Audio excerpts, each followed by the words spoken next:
আইসো এদিকে আসলে কি পরে ফাটা পরে হয়েছে।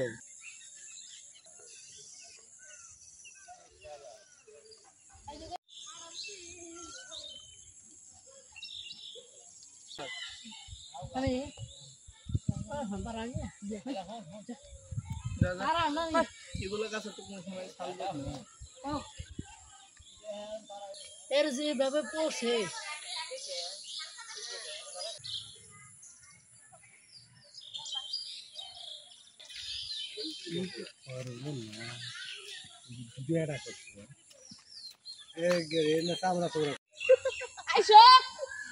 এদিকে আসলে কি পরে ফাটা পরে হয়েছে।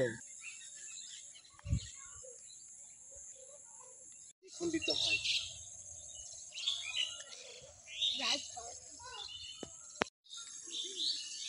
দেওয়ানগঞ্জ উপজেলার চরামুখা পাঠা হয়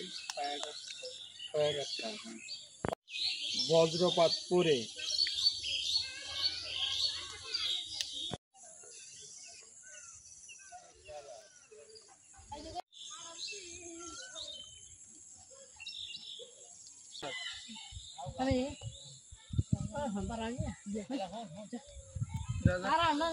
এগুলো গাছে তো কোনো সময় ছাড়বে না। আমি নামাজ পড়ে খাওয়া দাওয়া করে শুইছি, মানে বিছানায় শুইছি, এর মধ্যেই বিদ্যুৎ চমকালো। চমকান এবং সঙ্গে সঙ্গেই এই বজ্রপাত হয় এবং আমি বিছানা থেকে লাফা উঠি।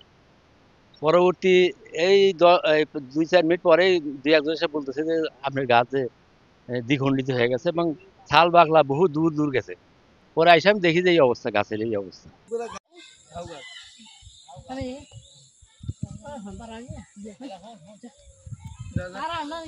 এগুলো গাছে তো কোনো সময় ছাড়বে না।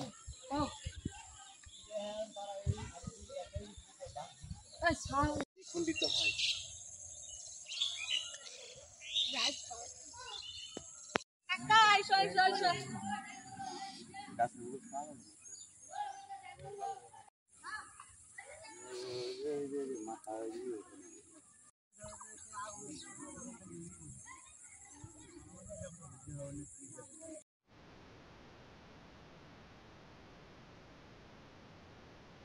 আসতেছি, যাইতে ততক্ষণ কি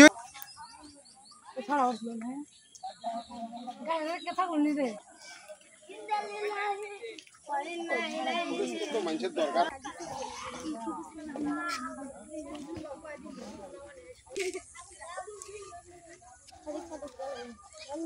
বাড়ির ভিতর বসে আসলাম, ঠাডাটা পড়লো, পইরা যে এদিক গাছের গোড়ায় এসে দেখি যে গাছ ফাড়া।